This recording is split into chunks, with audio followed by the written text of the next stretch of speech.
नमस्कार, मैं हूं मनोज्ञा लोईवाल। स्वागत है आपका नाश्ते पर नेताजी में। आज हम नाश्ता कर रहे हैं भोपाल के तालाबों के किनारे, मुख्यमंत्री के आवास पर, और साथ हैं खुद मुख्यमंत्री डॉक्टर मोहन यादव।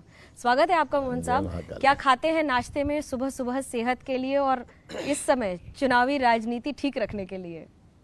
नाश्ते में क्या उल्लेख करना, लेकिन ये बात सही कि मालवा की तो पोहे की परंपरा है। मैं सुबह पोहा हल्का लेता हूँ, साथ में थोड़ा मोटा अनाज का दलिया, कुछ फल और कुछ अंकुरित।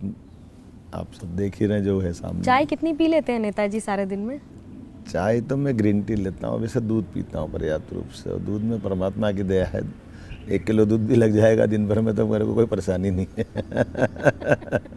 ये कब से, बचपन से आदत है? शुरू से भगवान की दया। हम लोगों के गोपालन की व्यवस्था है, तो गाय का दूध सब परिवार वाले पी करके आनंद के साथ सारा। जब मिलावट के ज़माने में भी आपको शुद्ध मिल जाता है? बिल्कुल मिल जाता है। घर में आज भी आप भी चाहिए, आपको ले चलेंगे। यहाँ भी मैंने गाय पालने की व्यवस्था की है, कुछ दिनों बाद आ जाएगी। तो 100 दिन हो गए हैं आपको कार्यकाल के, आपके लगभग 100 दिन होने को आ रहे हैं। क्या बदला है मोहन यादव की मुख्यमंत्री कार्यकाल में? मेरी व्यक्तिगत लाइफ में तो कुछ नहीं बदला है। व्यक्तिगत लाइफ में तो जो हूँ वैसे ही हूँ।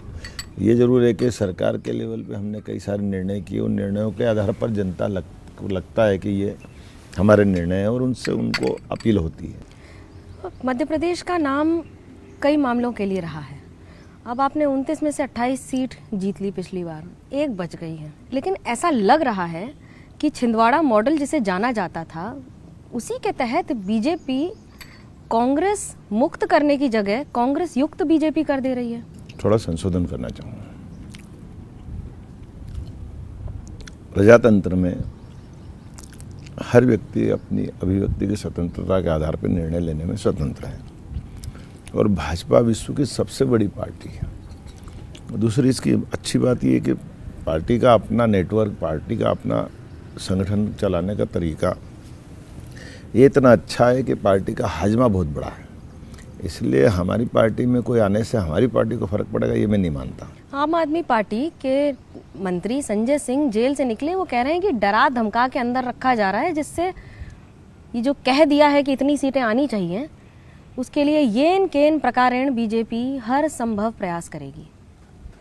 अब ये संजय सिंह खुद ही बता सकते हैं कि जिनको कोर्ट में, हाई कोर्ट से सुप्रीम कोर्ट तक जमानत के लिए, लेकिन ऐसे तथ्यात्मक सबूत थे कि वो आबकारी मामले में जेल काट करके आए, तो नैतिक रूप से आप पार्टी को तो बोलने का अधिकार ही नहीं है। नैतिक रूप से आपकी पार्टी में, यानी कि बीजेपी में, जब कोई भी दागदार नेता आ जाता है तो वो एकदम साफ सुथरा स्वच्छ छवि वाला नेता हो जाता है। ओवरनाइट या 1 घंटे में बदल जाती है ना छवि उनकी। आप पार्टी में आने से तो हम नहीं रोक सकते हैं, लेकिन आप एक भी नाम बताइए जो किसी को हमने मंत्री बनाया हो, माननीय मोदी जी के मंत्रिमंडल में हो।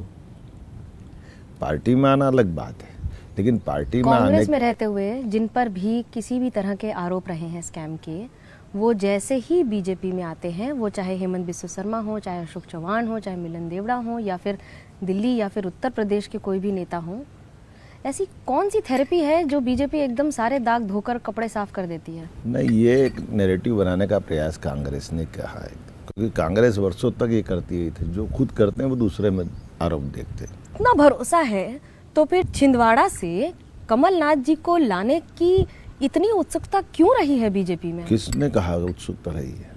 ये तो कमलनाथ जी बता सकते थे कि उनको लेकर उत्सुकता हमारी तो नहीं थी। लेकिन ये सत्य है कि कमलनाथ जी की लोकसभा में, जैसे हमने कहा, कमलनाथ जी के काम करने के तरीके में गड़बड़ है। छिंदवाड़ा मॉडल की आप करो तो इस तरह का छिंदवाड़ा मॉडल जिसमें कमलनाथ जी ने काम किया है, वो किसी को गले नहीं उतर रहा है। आप कोई स्थानीय लीडरशिप को डेवलप नहीं कर रहे हो।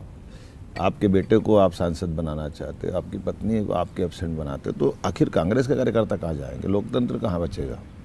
तो जनता इस बात को जानती है, इसीलिए वहाँ के लोगों का मोह टूट रहा है उनसे। बीजेपी में केंद्रीय मंत्री के बेटे अगर विधायक बने, राज्य में मंत्री बने उत्तर प्रदेश में, तो ठीक है, लेकिन मध्य प्रदेश में बीजेपी की जगह अगर कांग्रेस का कोई नेता अपने बेटे को प्रमोट करे तो गलत है।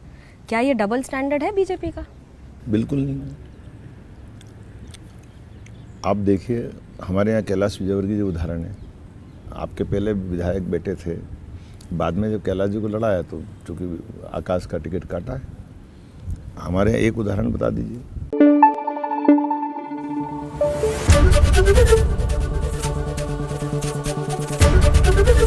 एबीपी न्यूज आपको रखे आगे।